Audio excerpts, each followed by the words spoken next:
consciemment ou inconsciemment, les techniques de management qui sont mises en place dans ce pays produisent d'abord de la souffrance et ensuite de véritables pathologies sur lesquelles on reviendra, que l'on appelle les pathologies de surcharge, qui coûtent 1,5 point de PIB à ce pays.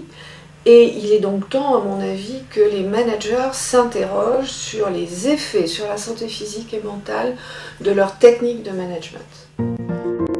Quelles sont aujourd'hui les formes de management justement qui amènent certains employés à cette souffrance ? C'est l'intensification du travail, l'accélération du geste de travail, la densification de celui-ci dans une course à la productivité qui fait que depuis quelques années, au fond, on demande aux salariés de brader la qualité du travail qu'il accomplit. Au fond, le produit travail n'a strictement plus d'intérêt. On est dans des enjeux à court terme et moyen terme assez gestionnaires et purement quantitatifs. De là vient la première source de souffrance, c'est-à-dire la torsion du rapport du salarié, et donc du manager aussi, qui est un salarié comme les autres, à l'exécution du travail, le rapport de son corps et de son psychisme au travail. Donc de ce fait, les managers sont eux-mêmes des victimes de cette souffrance au travail. Ils sont pris dans un système dans lequel ils ont du mal à s'échapper aujourd'hui. Le pouvoir de direction peut souvent être détourné pour, par exemple, introduire un rapport relationnel avec le salarié qui est un rapport de pouvoir. On va tutoyer le salarié sans réciprocité.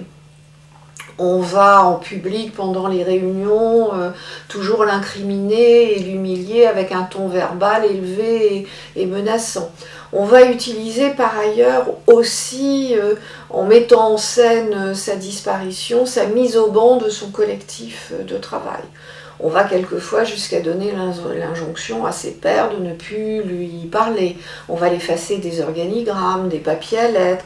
Bref, on va mettre en scène sa future disparition puisqu'en fait on veut s'en débarrasser. Donc il y a quand même dans ce pays, dans le monde du travail, des pratiques qui sont instituées dans les entreprises et qui sont, il n'y a pas de doute possible, portées comme des courroies de transmission par toute la ligne managériale qui semble d'une certaine manière s'identifier à ce type d'organisation du travail sans prendre le recul éthique et même juridique nécessaire. Et je l'ai souvent dit, je suis inquiète pour les managers à qui on va faire porter de plus en plus la responsabilité de la santé mentale de leurs subordonnés.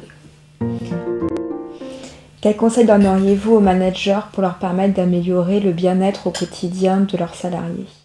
Je voudrais bien que les managers français se dotent finalement de meilleures connaissances en ergonomie et puis aussi en psychophysiologie. Résoudre le problème du 10 mètres autour du poste de travail, c'est-à-dire véritablement essayer de faire que le salarié puisse s'installer dans un espace de travail moins désubjectivé, qu'il ait le droit de mettre des plantes vertes et la photo de ses enfants.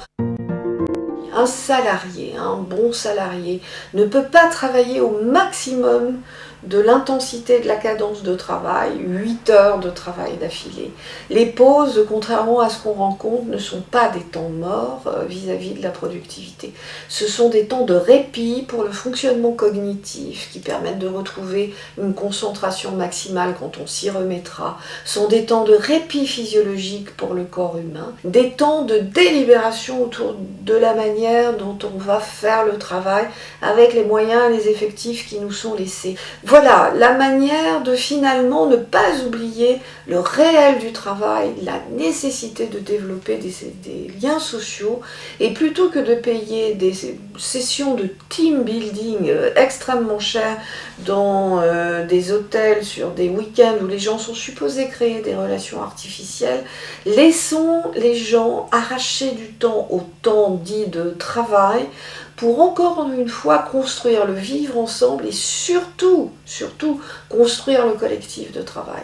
Si le manager français pouvait se souvenir qu'une équipe de travail ne se prescrit pas, qu'il ne suffit pas de mettre des gens ensemble dans le même open space géographique et de leur dire travaillez ensemble pour qu'ils le fassent, alors peut-être qu'on aurait des équipes dignes de ce nom.